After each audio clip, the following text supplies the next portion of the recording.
ಓಂ ಶ್ರೀ ಗುರು ಸಿದ್ಧಲಿಂಗಾಯ ನಮಃ.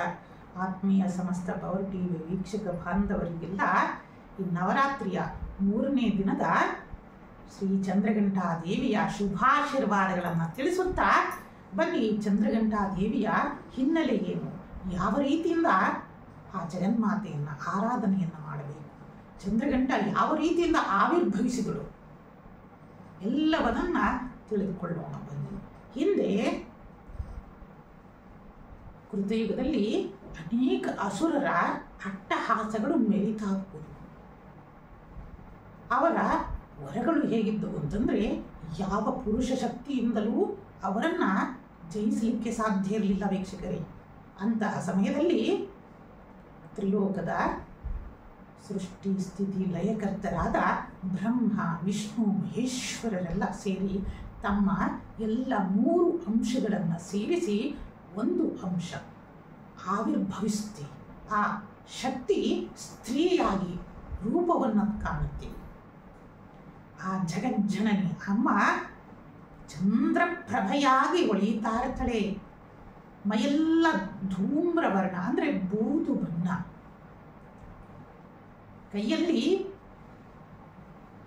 ದಿವ್ಯವಾದ ಗಂಟೆ, 10 ಭುಜಗಳು, ಅದರೊಳಗೂ ದಿವ್ಯವಾದ ಗಂಟೆ ಅಮ್ಮ ಧರಿಸಿರ್ತಾಳೆ. ತನ್ನ ಕಿರೀಟದಲ್ಲಿ ಉನ್ನತವಾದ ಚಂದ್ರನ ಅರ್ಧ ಚಂದ್ರಾಕೃತಿಯಲ್ಲಿ ಆ ಚಂದ್ರನನ್ನ ಧರಿಸಿರ್ತಾಳೆ.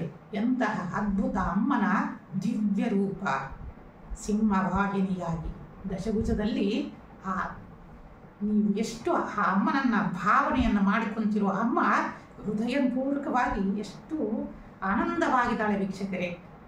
ಆ ಅಮ್ಮನನ್ನ ನಾವುಗಳು ಆ ಆರಾಧನೆಯನ್ನು ಮಾಡುವುದರಿಂದ ಅಮ್ಮ ಇಲ್ಲಿ ನಮಗೆ ಒಂದು ಸಂದೇಶವನ್ನು ನೀಡುತ್ತಾಳೆ. ದಿವ್ಯವಾದ ಘಂಟೆಯನ್ನು ಧರಿಸಿರ್ತಾಳೆ. ಆ ಘಂಟೆಯ ಶಬ್ದಕ್ಕೆ ಅಸುರರೇ ತಲ್ಲಣವನ್ನು ಉಂಟು ಮಾಡುತ್ತೆ. ಆ ದಿವ್ಯವಾದ ಆ ಶಬ್ದ ಅಂದರೆ ಆ ಗಂಟೆ ಏನನ್ನ ತಿಳಿಸ್ತಾರೆ ಅಂತಂದರೆ ಅಸುರರಿಗೆ ಮತ್ತು ಎಲ್ಲರಿಗೂ ಸಹಿತನು ಅಹಂಕಾರವನ್ನು ಪಡಬೇಡ.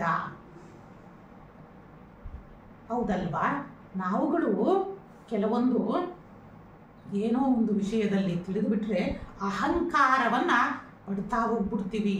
ಆದರೆ ಯಾವ ಕಾರಣಕ್ಕೂ ಅಹಂಕಾರ ಬರಬಾರದು ಅನ್ನೋ ತತ್ವವನ್ನು ನಾವು ಅಹಂಕಾರವನ್ನು ಗೆಲ್ಲಬೇಕು. ಆ 3ನೇ ದಿನದ ಮಹಾತತ್ವ, ಆ ಚಂದ್ರಘಂಟೆಯ ಮಹಾನ್ ತತ್ವ ಅದು. ಅಂತಹ ದಿವ್ಯವಾದ ಘಂಟೆಯನ್ನು ಧರಿಸಿ ಸಕಲ ಭಕ್ತರಿಗೆ ನಮ್ಮ ಎಲ್ಲ ಅಂಧಕಾರಗಳು ಸಹ ದೂರವಾಗಿ ಹೆಚ್ಚಿನ ಪ್ರಗತಿಯನ್ನು ಮತ್ತು ತೇಜಸ್ಸನ್ನು ಹೊಂದಲು ಚಂದ್ರಘಂಟೆಯ ಪರಿಪೂರ್ಣ ಅನುಗ್ರಹ ನಮಗೆ ಬೇಕು.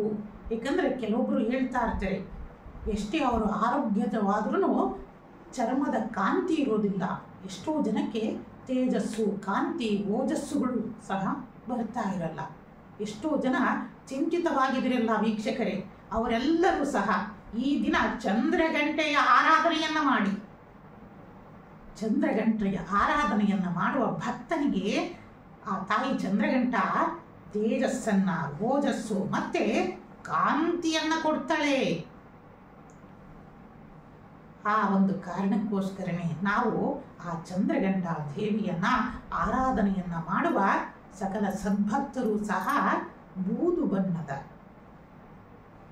ವಸ್ತ್ರವನ್ನು ಧರಿಸಿ ಮತ್ತು ಅಮ್ಮನಿಗೂ ಸಹ ಅರ್ಪಣೆಯನ್ನ ಮಾಡಿ ಕೇಳಿ, ನನ್ನಲ್ಲಿರುವ ಈ ಎಲ್ಲ ಅಹಂಕಾರಾದಿಗಳನ್ನು ಜಯಿಸುವಂತಹ ಶಕ್ತಿಯನ್ನು ಕೊಡು ಅಮ್ಮ ಅಂತಂದು ಹೇಳಿ ಪ್ರಾರ್ಥನೆಯನ್ನು ಮಾಡಬೇಕು.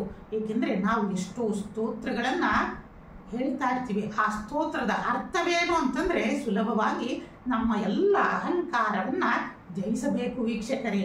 ಯಾರು ಅಹಂಕಾರವನ್ನು ಗೆಲ್ತಾರೋ ಅವರು ಜಗತ್ತನ್ನು ಗೆಲ್ತಾರೆ. ಅದಕ್ಕೋಸ್ಕರನೇ ನಾವು ಜೀವನದಲ್ಲಿ ಏನೇ ಒಂದು ಸಾಧನೆಯನ್ನು ಮಾಡಬೇಕು ಅಂತಂದರೆ ನಮ್ಮೆಲ್ಲ ನಾನು ಎಂಬ ಅಹಂಕಾರವನ್ನು ಜಯಿಸುವಂಥ ಶಕ್ತಿ ಆ ಚಂದ್ರಗಂಟೆ ನೀಡು ಅಂತಂದೇಳಿ ಆ ಅಮ್ಮನ ಪಾದಗಳಲ್ಲಿ ಶರಣಾಗೋಣ.